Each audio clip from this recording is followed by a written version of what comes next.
예수님의 이름으로 축복합니다. 하나님께서 우리의 예배에 함께 하시리라 믿습니다. 오늘도 함께 예배드리는 여러분 모두의 마음이 주님으로 가득 찬 예배가 되기를 바랍니다. 함께 기도하시겠습니다. 하나님 아버지, 오늘도 주님 앞으로 나아왔습니다. 이 예배를 받으시고 오늘 하루의 삶도 주님께서 다스려 주시옵소서. 주님만을 바라봅니다. 예수님 이름으로 기도합니다. 아멘. 네, 함께 찬양하시겠습니다. 하나님은 우리의 피난처가 되시며, 우리 믿음으로 함께 부릅시다.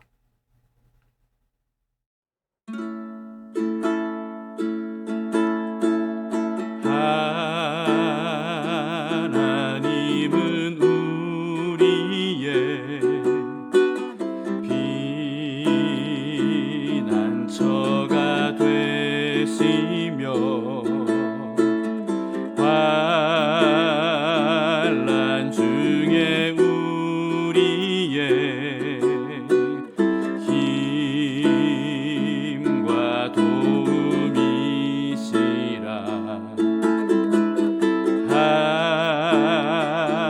하나님은 우리의 피난처가 되시며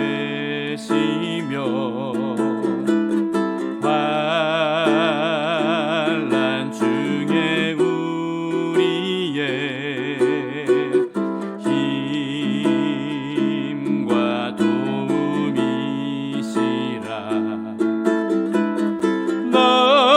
너희는 가만히 있어 주가 하나님 되말지어다.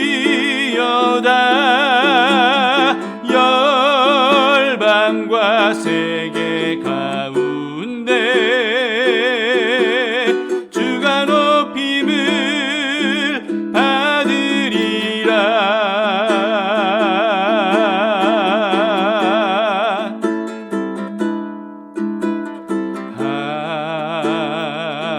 하나님은 우리의 피난처가 되시며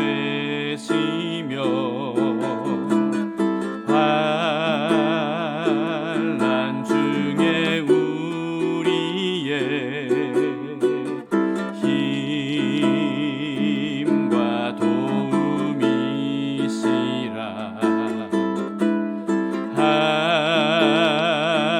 하나님은 우리의 피난처가 되시며 환난 중에 우리의 힘과 도움이시라.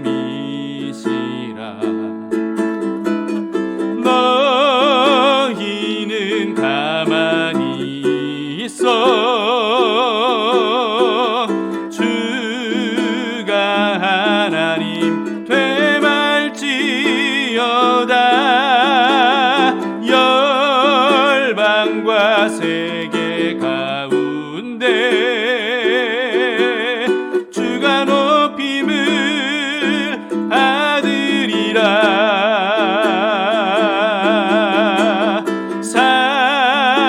사랑합니다 내 아버지,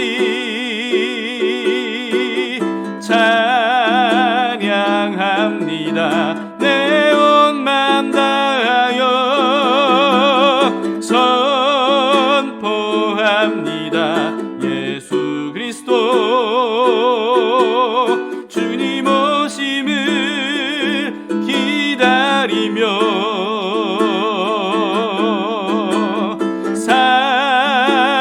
사랑합니다 내 아버지,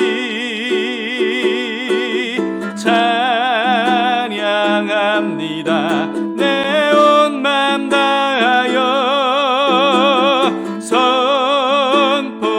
선포합니다. 예수 그리스도 주님 오심을 기다리며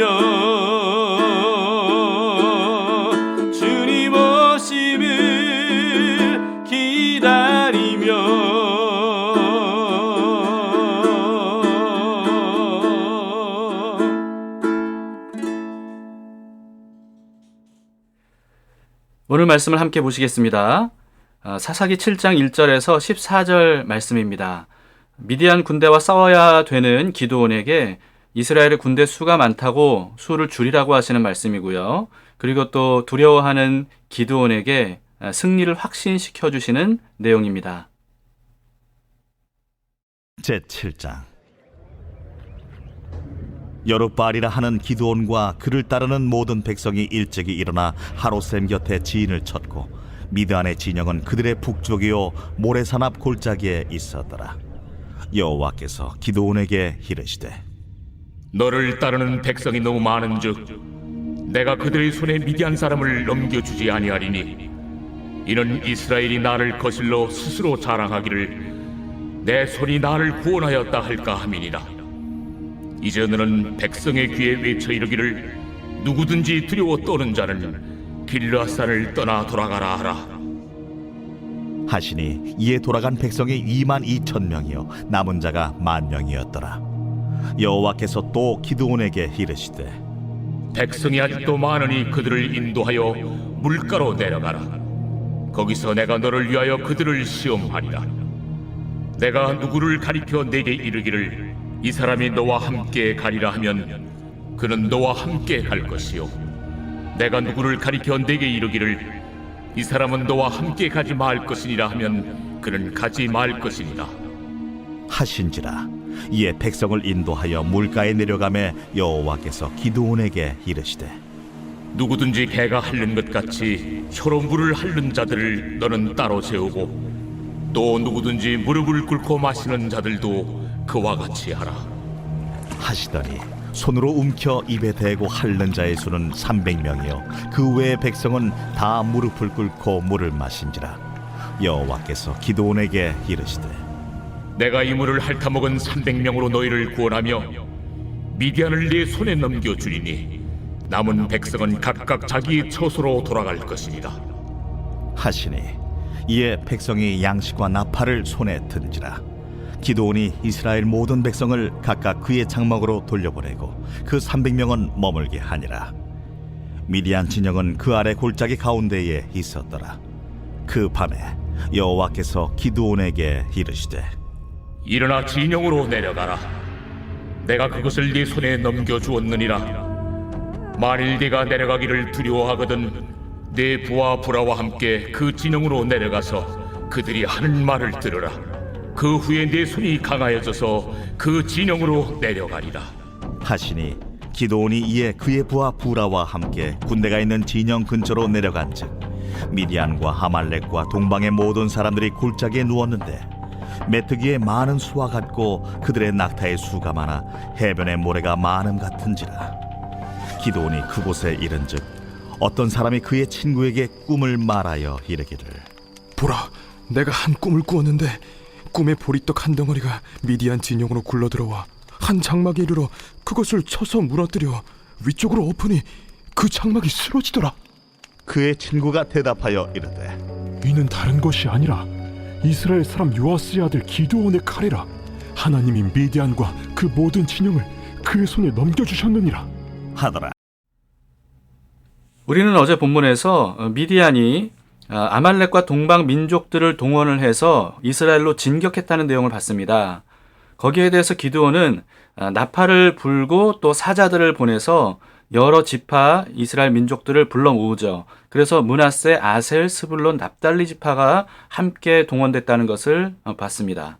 그리고 오늘 본문에서는요, 그렇게 불러 모은 이스라엘 군대를 이끌고 기드온이 맞서 나가는 장면이 나오죠. 그런데요, 8장 10절에는요, 미디안의 군대가 그때 13만 5천 명이었다는 것을 알려줍니다. 반면에 기드온 군대는요, 3만 2천 명에 불과했어요. 여러분, 13만 5천 명 대 3만 2천 명의 군대, 맞서 싸울 수 있는 상태인가요? 도저히 상대가 안 되는 그런 전쟁이죠.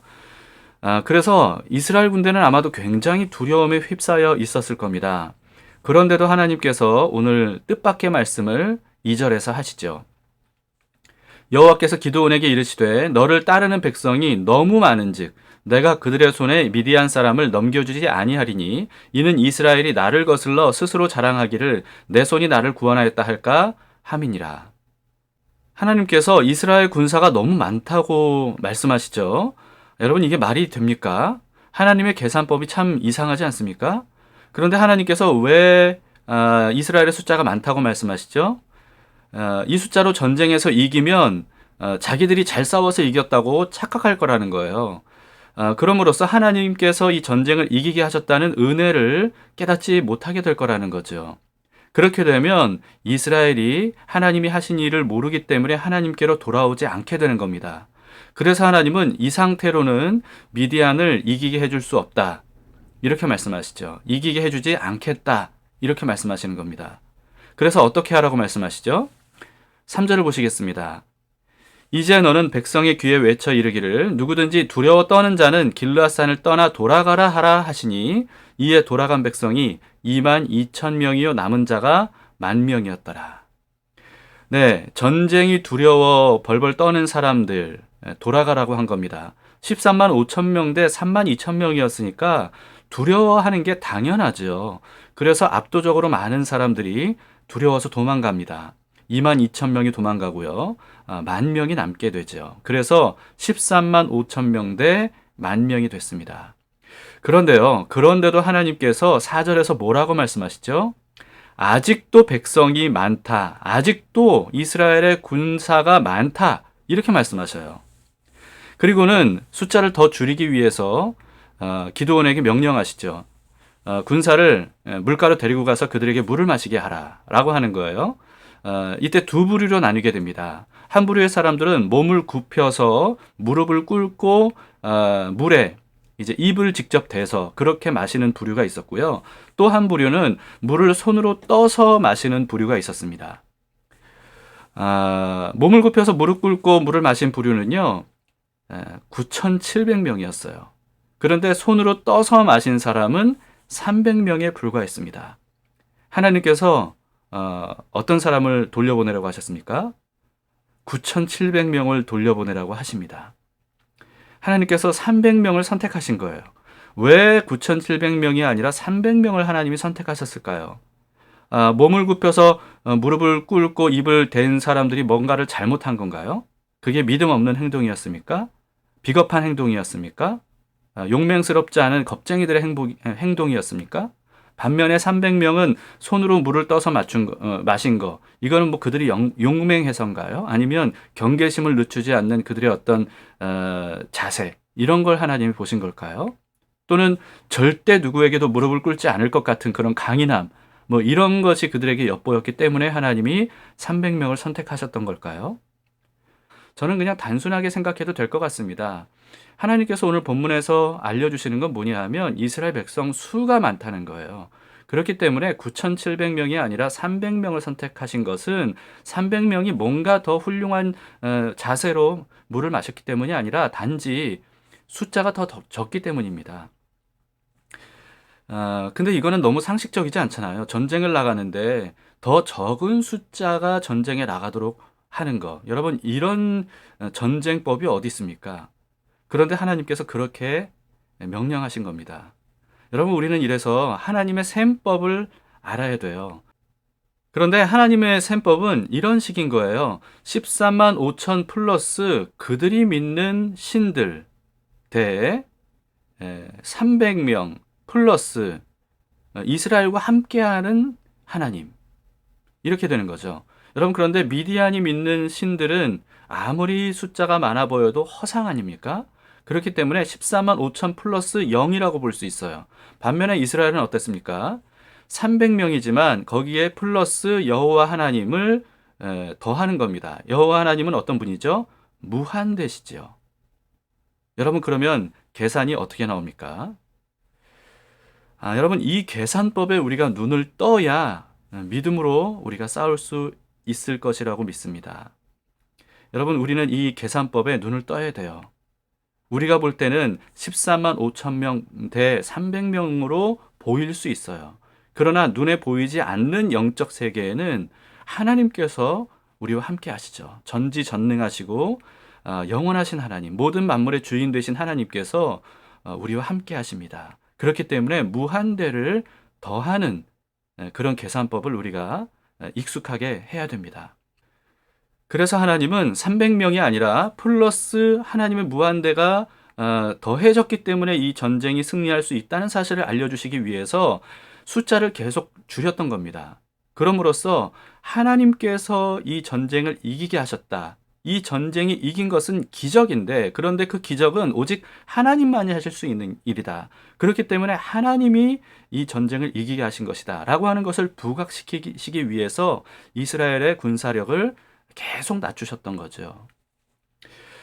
우리는 믿음으로 살기 어려운 이유를 눈에 보이는 것들의 부족함 때문이라고 여길 때가 참 많이 있습니다. 나는 너무 돈이 없어. 가난해. 나는 너무 인력이 없어. 날 도와줄 사람이 없어. 또는 나에겐 너무 능력이 없어. 재능이 없어. 나는 건강이 너무 부족해. 뭐 이런 등등으로 우리는 그런 눈에 보이는 겉으로의 그런 이유 때문에 내가 제대로 살 수 없다. 믿음으로 살 수 없다. 나는 이 상황을 벗어날 힘이 없다. 세상을 이길 힘이 없다. 이렇게 생각할 때가 참 많이 있습니다. 그런데요, 오늘 본문에서 하나님은 우리에게 무엇을 말씀하십니까? 우리에게 부족한 것은 그게 아니라는 거예요. 하나님은 우리에게 부족한 것은 오직 하나님에 대한 믿음이다라고 알려주시는 거죠. 다른 모든 것들이 우리에게 부족해도 그건 문제가 되지 않습니다. 오히려 오늘 본문에서 하나님은요, 우리가 그런 여러 가지 부족함이 있을 때 오히려 하나님이 하신 일이 부각될 것이라고 말씀하셔요. 그래서 일부러 그런 것들이 부족한 사람을 하나님이 선택하실 때가 많다는 것을 성경은 우리에게 알려주고 있고, 또 기독교 역사에서도 우리는 그런 것들을 볼 수 있었죠. 여러분, 우리의 믿음이 부족하면 하나님께서 일하시는 방식에 대해서 우리는 불안해지게 됩니다. 염려를 하게 돼요. 그래서 두려워하죠. 여러분, 이런 마음이 있으면 하나님이 말씀하신 것을 믿지 못하기 때문에 순종하지 못하게 되는 겁니다. 순종하지 않으면 하나님이 하시는 일을 우리가 경험할 수가 없는 겁니다. 자, 여러분, 믿음이 부족한 상태에서 하나님의 방식은 얼마나 사람을 두렵게 합니까? 염려하게 합니까? 아마도 이때 기드온과 남아 있었던 300명도 그랬을 거예요. 여러분, 우리라도 뭐 두렵지 않겠습니까? 14만 5천 명이 눈앞에 있는데 그들에 비해서 300명밖에 남지 않은 이런 상황에서 어떻게 두려워하지 않겠어요? 그래서 하나님께서 기드온과 300명이 승리를 확신할 수 있도록 기회를 주십니다. 9절을 보세요. 그 밤에 여호와께서 기드온에게 이르시되 일어나 진영으로 내려가라. 내가 그것을 네 손에 넘겨 주었느니라. 몰래 미디안 진영으로 침투해서 들어가서 정탐하라는 뜻입니다. 그런데 기드온에게 직접 가라고 말씀하세요. 직접 가라고. 근데 만약에 혼자 가기 두려우면 부라라고 하는 부하를 데리고 둘이 가라. 이렇게 말씀하시죠. 기드온이 어떻게 했죠? 네, 혼자 가기 두려웠나 봐요. 그래서 부하를 데리고 갑니다. 기드온과 부라라고 하는 부하가요, 미디안 연합군의 진영으로 몰래 잠입해 들어갔는데요. 그런데 가까이 갈수록 이 미디안 군대의 규모가 체감되지 않겠어요? 14만 5천 명이 어마어마했던 겁니다. 그래서 12절에 보면 이렇게 기록이 되어 있죠. 미디안과 아말렉과 동방의 모든 사람들이 골짜기에 누웠는데 메뚜기의 많은 수와 같고 그들의 낙타의 수가 많아 해변의 모래가 많음 같으니라. 네. 메뚜기 떼가 마치 그 중동 지역을 뒤덮으면 뭐 하늘이 안 보일 정도로, 땅이 안 보일 정도로 그렇게 가득하다 그러는데요. 마치 그와 같고, 또 이들의 낙타 수가 해변의 모래보다 많아 보일 정도로, 아마 이거는 심리적인 기드온과 이 부하의 마음이 담겨진 기록인 것 같아요. 그 정도로 많다고 느꼈던 거죠. 하나님은 승리를 확신하라고 미디안 진영으로 들어가라고 하셨는데, 기드온과 이 부하는요, 오히려 패배를 확신할 수밖에 없는 그런 광경을 눈으로 봤을 겁니다. 그런데 그게 다가 아니었죠. 어떤 미디안 군인들이 기드온이 적장인 줄도 모르고 꿈에 대해서 이야기를 나누게 됩니다. 기드온에게 나눴던 건 아니지만 어쨌든 기드온이 들었어요. 13절을 보세요. 기드온이 그곳에 이른즉 어떤 사람이 그의 친구에게 꿈을 말하여 이르기를 보라 내가 한 꿈을 꾸었는데 꿈에 보리떡 한 덩어리가 미디안 진영으로 굴러 들어와 한 장막에 이르러 그것을 쳐서 무너뜨려 위쪽으로 엎으니 그 장막이 쓰러지더라. 왜 이런 꿈을 꾸게 된 거죠? 두 가지 가능성을 우리는 생각해 볼 수 있습니다. 첫 번째로는요, 이 미디안의 군사가 심리적으로 이 전쟁에 대해 두려움을 가지고 있었던 거예요. 여러분 아무리 많은 숫자라도 이 전쟁에 나가는 것은 굉장히 두려운 일 아니겠습니까? 그러니까 그런 심리적인 압박과 두려움에 시달리다가 이제 꿈에서 보통 꿈이 그렇게 사람의 심리 상태가 투영되기도 하지 않습니까? 그런 꿈을 꿨을 것이다 라고 하는 것이고 두 번째 가능성은 뭐냐 하면 하나님께서 꿈을 꾸게 하신 거죠. 그런 꿈을 꾸게 하셨던 겁니다. 근데 제 생각에는요, 둘 다인 것 같아요. 근데 그보다도요, 그에 대한 이 동료의 해석이 더 대박입니다. 14절을 보세요. 그의 친구가 대답하여 이르되 이는 다른 것이 아니라 이스라엘 사람 요아스의 아들 기드온의 칼이라 하나님이 미디안과 그 모든 진영을 그의 손에 넘겨주셨느니라 하더라. 네. 자, 여러분 그 동료가 왜 이런 해석을 했을까요? 아마 꿈을 꾼 사람과 똑같은 이유였을 것 같아요. 첫 번째는 두려움이 있었던 거죠. 이걸 통해서 우리는 이 두 사람뿐만 아니라 미디안 군대가 이와 같이 기드온과 이스라엘 군사와 함께 싸우는 것에 대한 두려움을 이미 가지고 있다는 것을 보게 됩니다. 두 번째 이유는 뭐겠습니까? 하나님께서 그 꿈을 듣고 그런 생각이 들도록 하셨던 거겠죠. 둘 다 하나님이 하신 일이라고 생각합니다. 여러분 이들은요 이스라엘의 군대를 상대하는 것을 두려워했어요. 근데 이스라엘의 군대가 강해서가 아니었죠. 미디안 군대는요 이스라엘의 하나님을 두려워했던 겁니다. 가나안 민족들과 주변 나라들은 이스라엘이 출애굽할 때부터 하나님을 두려워했어요. 최강국이었던 이집트에 하나님이 10가지 재앙이라고 하는 엄청난 재앙을 내려주셨고 그뿐만이 아니라 홍해를 통해서 이스라엘 백성들의 마른 땅을 가르게 하신 것도 엄청난 일인데 이집트가 엄청난 군대와 병거를 이끌고 왔는데도 불구하고 하나님께서 그 홍해에서 한꺼번에 이집트의 이 엄청난 군대를 수장시킨 일. 여러분 이것이 가나안과 그 주변에 있었던 모든 나라와 민족들을 두렵게 했던 겁니다. 그리고 그 이후에도요, 40년 후에 요단 동편의 강한 두 나라를 이긴 사건도 이 가나안 민족들을 두려워 벌벌 떨게 만들었죠. 그 사실을 우리는 라합이 한 말을 통해서 알 수 있거든요. 두 명의 이스라엘 정탐꾼이 여리고 성으로 들어갔을 때 라합이 그 두 정탐꾼에게 말한 것이 사실은 가나안 민족들의 심경을 대변하는 말이라고 볼 수 있는 겁니다. 여호수아서 2장 9절에서 11절에 보시면 라합이 이렇게 말했죠. 말하되 여호와께서 이 땅을 너희에게 주신 줄을 내가 아노라. 우리가 너희를 심히 두려워하고 이 땅 주민들이 다 너희 앞에서 간담이 녹나니 이는 너희가 애굽에서 나올 때 여호와께서 너희 앞에서 홍해물을 마르게 하신 일과 너희가 요단 저쪽에 있는 아모리 사람의 두 왕 시혼과 옥에게 행한 일 곧 그들을 전멸시킨 일을 우리가 들었음이니라. 우리가 듣자 곧 마음이 녹았고 너희로 말미암아 사람이 정신을 잃었나니 너희의 하나님 여호와는 위로는 하늘에서도 아래로는 땅에서도 하나님이시니라. 여러분 이때 사실 이스라엘 백성들이 이 가나안 민족들을 두려워했었거든요. 그래서 가데스 바네에서는 우리가 그들 보기에 메뚜기 같다. 이렇게 얘기해서 그래서 두려움에 휩싸여서 가나안 땅 정복을 시도하지 못했었죠. 그런데 실상은 어땠다는 거예요? 실상은 가나안 민족들이 이스라엘을 두려워하고 있었다는 겁니다. 전의를 완전히 상실한 상태였다는 거예요. 그래서 이미 가데스 바네에서 그 가나안 땅을 진격했으면 진작에 가나안 땅을 정복할 수 있었다는 거죠. 그런데 그러지 못했던 겁니다. 근데 뒤늦게나마 라합을 통해서 이들이 이것을 확인하고 여리고성을 정복하기 시작하면서부터 가나안 땅을 정복하게 된 거죠. 사실 오늘 본문 이후에도요, 이 이방 민족에게는 그 두려움이 사라지지 않고 있었어요. 사무엘 시대에 엘리 제사장이 사사였을 때도 그랬는데요.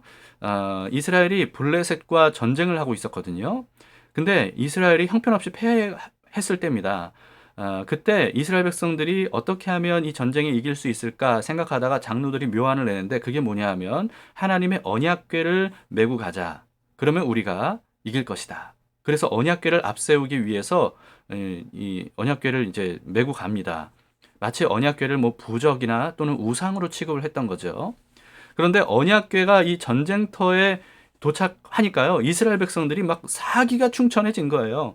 그러니까 이 엄청난 외침 소리를 듣고 또 소식을 들은 블레셋 군대가 두려워하죠. 그러면서 이 블레셋 군대가 이렇게 말합니다. 사무엘상 4장 8절에 우리에게 화로다. 누가 우리를 이 능한 신들의 손에서 건지리요. 그들은 광야에서 여러 가지 재앙으로 애굽 신을 친 신들이니라.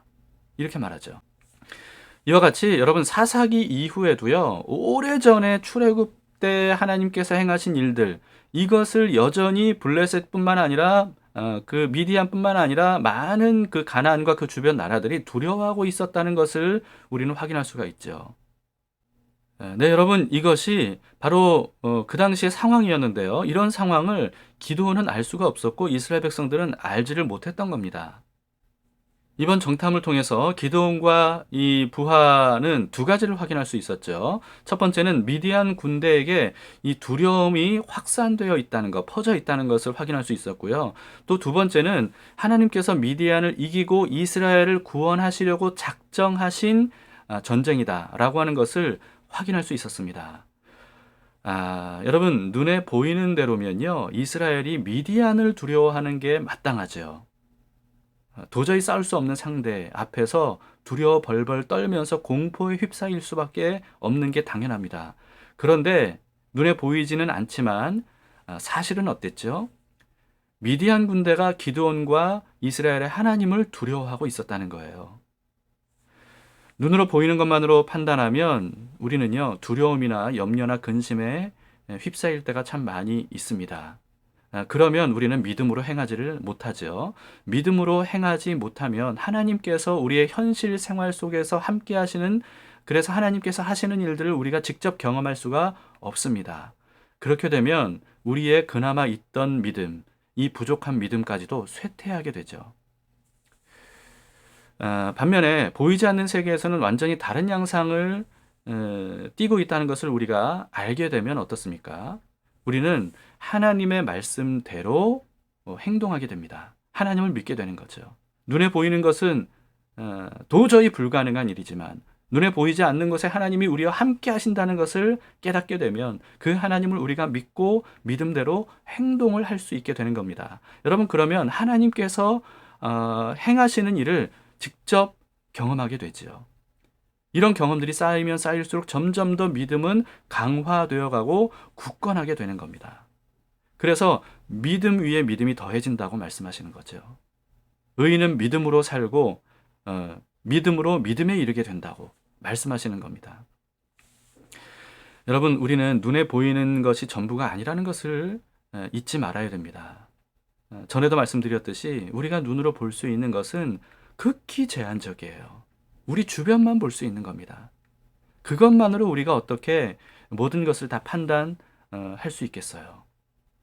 모든 것을 다 아시는 하나님께서 우리에게 말씀하시는 것, 그것이 진실이고 그것이 바로 우리가 믿어야 될 유일한 근거가 되는 것입니다.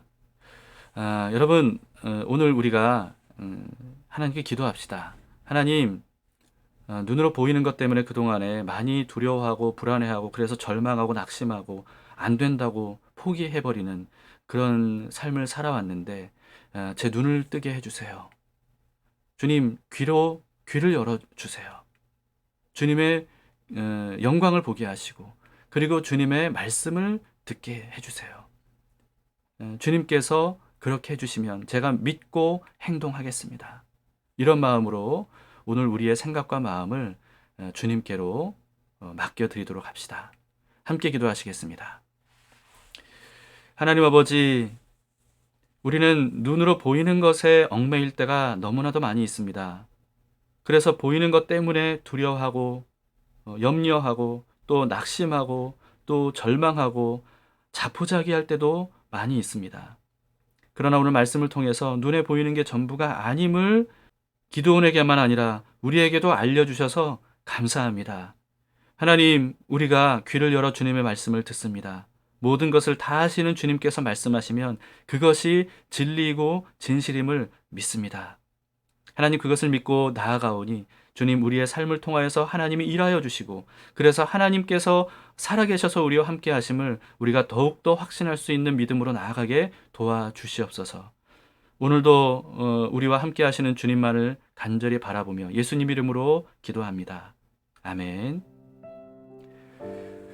네, 여러분, 하나님 앞으로 나아가서 여러분의 마음을 열고 기도하는 시간을 가지시기를 바랍니다. 그리고 함께 믿음의 동역자들을 위해서도 기도해 주시기를 바랍니다. 우리 담길교회 식구들 그리고 여러분의 교회 가족들이 모두가 다 믿음 안에 온전히 서서 그 믿음으로 하나님 안에 하나가 되는 영적 싸움을 싸우는 전사들이 될 수 있도록 그렇게 함께 다 같이 교회를 위해 기도하시기 바랍니다. 오늘도 우리와 함께 하시는 주님을 바라보시면서 승리하는 하루가 되시기를 축복합니다.